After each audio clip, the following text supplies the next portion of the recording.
Rien ne donne de la discipline à ta vie comme avoir une vision. Et la discipline est définie comme des standards auto-imposés pour pouvoir atteindre des buts qui sont très importants pour toi. Donc, la discipline, ce sont des standards auto-imposés pour pouvoir atteindre des buts qui sont importants pour toi. Je parle de la discipline personnelle ici. Tous les leaders se doivent d'avoir la qualité de l'autodiscipline, la discipline personnelle.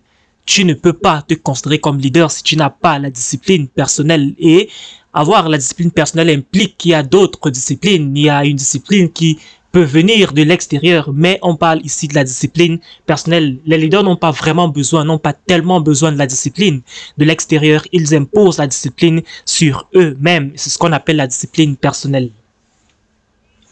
Vous savez, la clé pour pouvoir atteindre votre vision, c'est avoir une discipline. Et il y a un passage que nous lisons récurremment dans le livre de Proverbes. On dit, quand il n'y a pas de vision, le peuple périt. Et une définition de cela, c'est quand il n'y a pas de vision, les gens manquent de maîtrise d'eux-mêmes. C'est ça que ça veut dire, périr. Les gens n'ont pas de maîtrise d'eux-mêmes, ne se contrôlent plus. Quand les gens n'ont pas la révélation de ce qui vient, n'ont pas de vision, les gens n'ont plus besoin de discipline personnelle. Donc la clé dans ta vie, la clé pour le succès dans ta vie, c'est de trouver une vision qui impose la discipline sur ta vie. La question est de savoir, est-ce que tu as déjà trouvé quelque chose qui impose la discipline sur ta vie? Donc la vision est la source de la discipline. Donc si tu manques la discipline, trouve-toi une vision qui vaut la peine d'être poursuivie. Vous savez, la discipline est la racine même du leadership.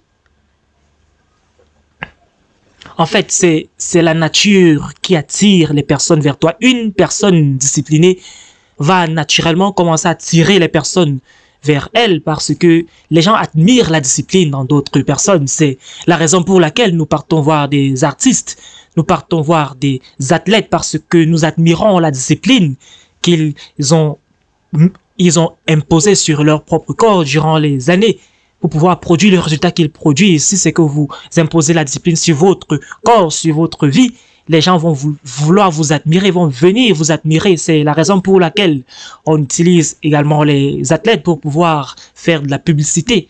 Car en effet, on vend la discipline de l'athlète.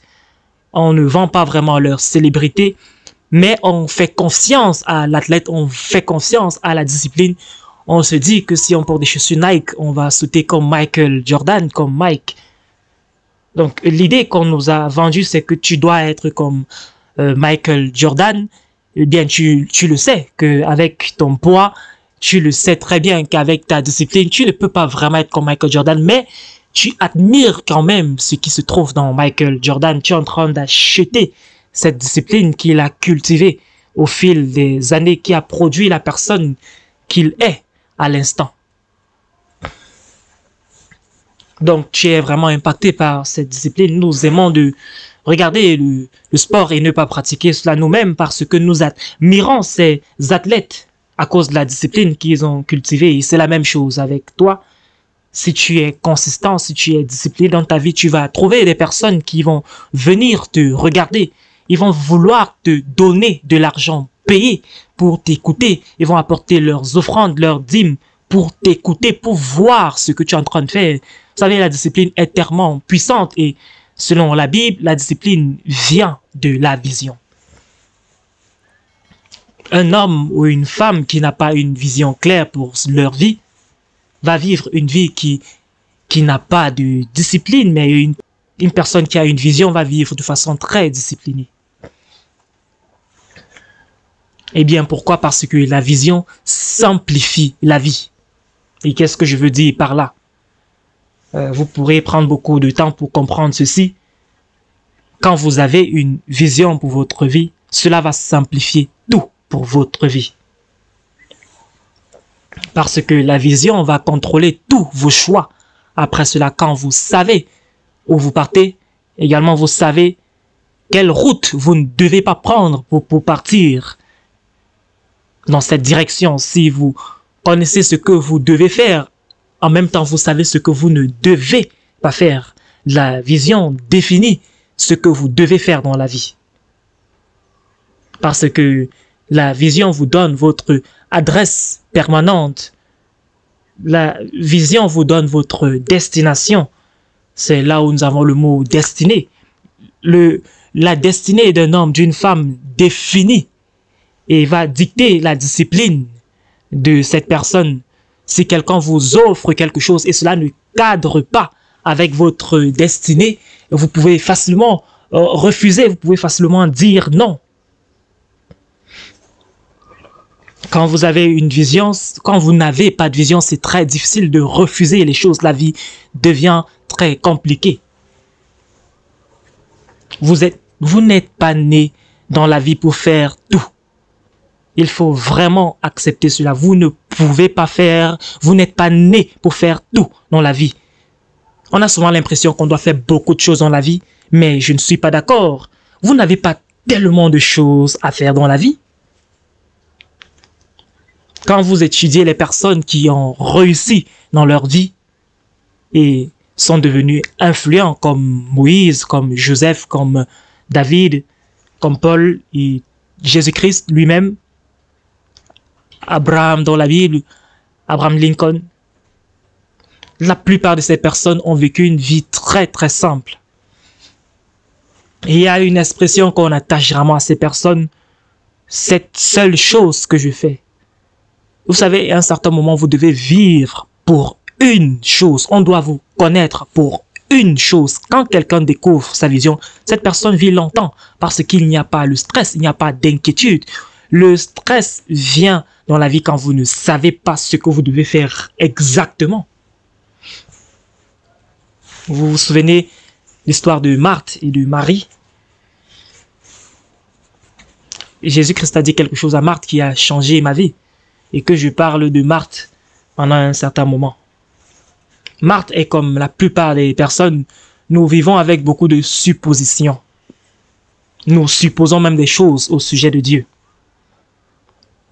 Marthe a reçu une visitation de Dieu, il est venu lui rendre visite. Et elle supposait qu'il avait faim. On se dit qu'on connaît ce que Dieu veut de nous. Vous savez, une chose que vous devez apprendre de cette conférence, c'est que la vision vient de Dieu. C'est pas toi qui dictes à Dieu ce que tu dois faire pour lui. Tu dois soumettre ce que tu as comme intention et c'est lui qui te clarifie les choses. C'est lui qui te donne la révélation de ce que tu dois faire. Parce que sans la révélation, il n'y a pas de discipline personnelle.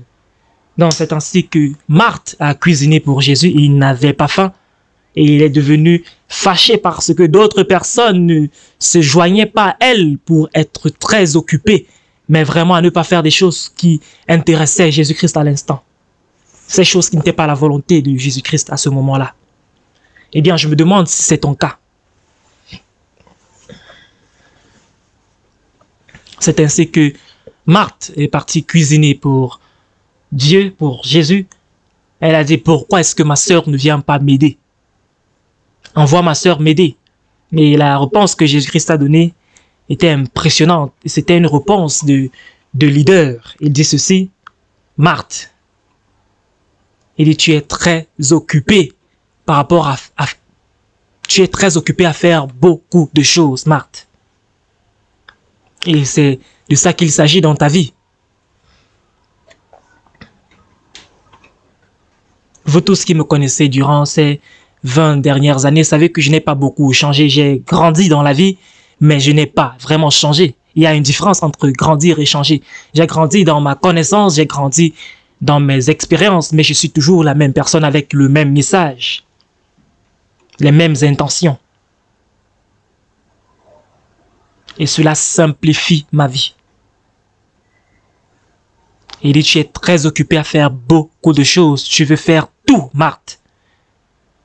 Tu veux être tout pour tout le monde. Et il dit ceci. Marthe,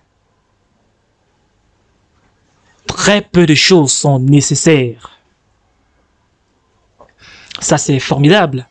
Marthe, il dit, dans la vie, il y a beaucoup de questions à répondre, il y a beaucoup de choses qu'on peut faire, mais il y a très peu qui sont nécessaires. Que je vous pose une question. Est-ce que les choses que tu as eu à faire durant les 11 derniers mois, est-ce que ça a été nécessaire? Tu pourras être choqué. La question est de savoir qu'est-ce qu'on définit par être nécessaire. Comment on définit quelque chose qui est nécessaire? C'est répondu. On a la réponse à ceci dans la Bible.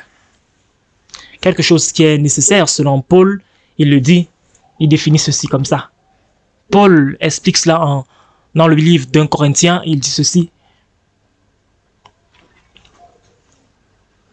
Tout m'est permis. Tout est permis. Je peux faire tout ce que je veux. Mais il dit, ce n'est pas tout qui est utile pour moi. Très intéressant. Peu importe ton âge, tu vas bientôt mourir. 70 ans, c'est très court. Tu n'as pas le temps de faire des erreurs. Si tu as 40 ans, tu as déjà vécu plus de 50% de ta vie. Donc tu ferais mieux de très vite découvrir ta vision pour ne plus gaspiller ton temps. Parce que tu vas bientôt partir. Ce n'est pas le temps de pouvoir tâtonner, c'est le temps de vivre de façon intentionnelle.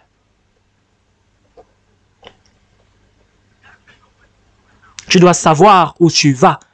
C'est très tard pour partir par des chemins, essayer de prendre des routes que tu ne connais pas. Tu dois connaître ta destination à partir d'aujourd'hui. Cesse de t'embrouiller. Tu dois avoir une idée claire. C'est la raison pour laquelle nous avons cette session aujourd'hui.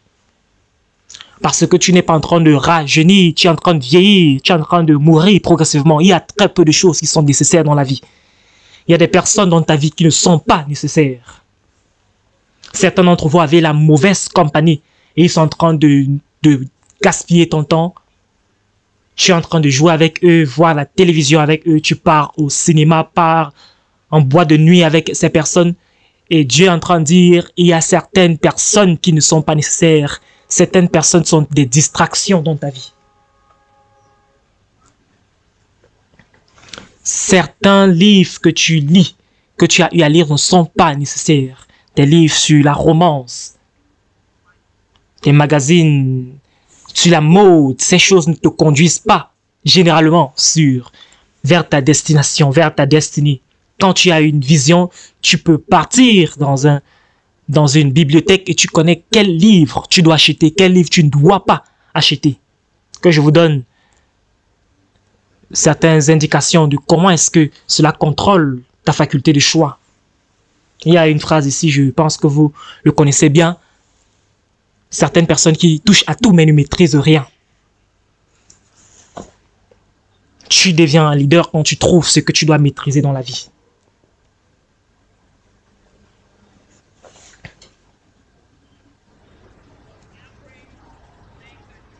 Tout ce que tu fais est supposé être motivé par ta vision. Tout ce que tu fais.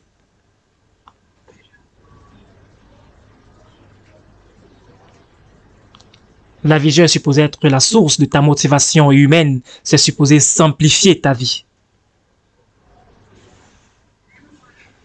Est-ce que vous savez pourquoi la plupart des personnes sont pauvres? Vous savez que la pauvreté n'est pas vraiment un problème, c'est un résultat. La plupart des personnes sont pauvres parce que personne ne connaît qui ils sont. Qu'est-ce qu'on veut dire par là? La vision te donne de t'identifier devant les gens dans le monde. Et parce qu'on connaît qui tu es, on connaît quel service tu peux rendre. Que je vous donne une autre phrase. Ceci est très important. Si tu veux réussir dans la vie, ne poursuis pas le succès.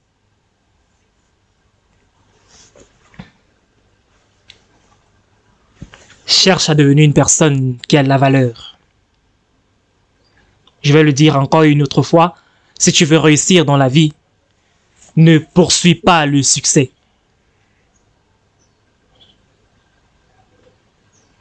Cherche à devenir une personne qui a de la valeur.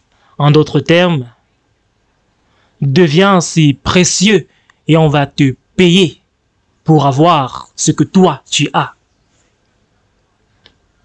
Augmente ta valeur et on va payer pour tes services. C'est ce que nous faisons avec de l'or, avec de l'argent, avec du diamant, avec de l'essence, avec de l'eau. Notre société a rendu ces choses précieuses et par conséquent, nous payons beaucoup d'argent pour avoir ces choses. Donc, deviens juste comme de l'or, deviens précieux, cultive un don, cultive un talent dans ta vie qui est devenu si précieux pour tout le monde qu'on va te payer de l'argent pour pouvoir manifester, pour pouvoir rendre ce service-là.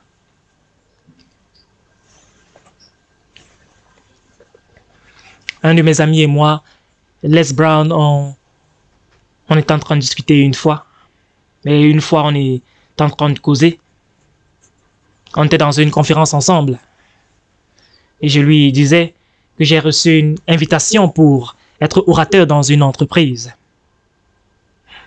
Et bien que je ne connaissais pas encore très bien le domaine, donc je voulais savoir combien je dois demander comme frais, ce qu'on devait me payer. Il a dit, quelle valeur est-ce que tu apportes pour cette entreprise? J'ai dit, je ne sais pas, je venais de commencer dans ce domaine, je venais de devenir motivateur. Il a dit, c'est tout ce que tu vaux, 4 000 ou 5 000 $. J'ai dit que bon, c'est juste pour une heure et demie. Il a dit, c'est tout ce que tu vaux. J'ai demandé, combien est-ce que tu demandes? Il m'a dit, 25 000 $ comme prix de départ. Il a dit, si tu demandes moins que ça, j'aurais vraiment honte de toi. Il a dit, je pense que tu es mieux que moi, tu es meilleur que moi dans ce domaine. Et donc j'ai rempli le contrat et j'ai mis 25 000 $. Le chèque est arrivé dans mon mail le lendemain.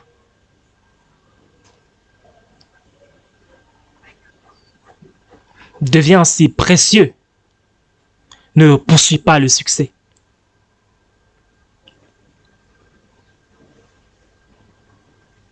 Que je vous donne un autre exemple sur comment ça fonctionne. Si quelqu'un doit penser à quelque chose qui doit les rappeler de ton nom, qu'est-ce que cela va être? Parce que si personne ne pense à toi, ça veut dire que tu n'es jamais devenu si précieux, si important qu'on puisse se rappeler de toi. Tu es devenu un touche-à-tout. Tu fais tellement de choses, mais tu n'es connu pour rien de particulier. Tu ne maîtrises rien.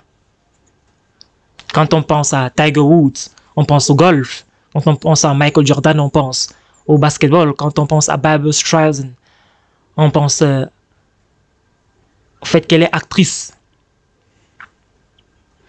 Elle est également dans la musique. Donc quand on pense à Barbra Streisand, on pense à la musique et au fait qu'elle est aussi actrice. Quand on pense à toi, on pense à quoi? Le problème, c'est qu'on ne pense pas à toi du tout.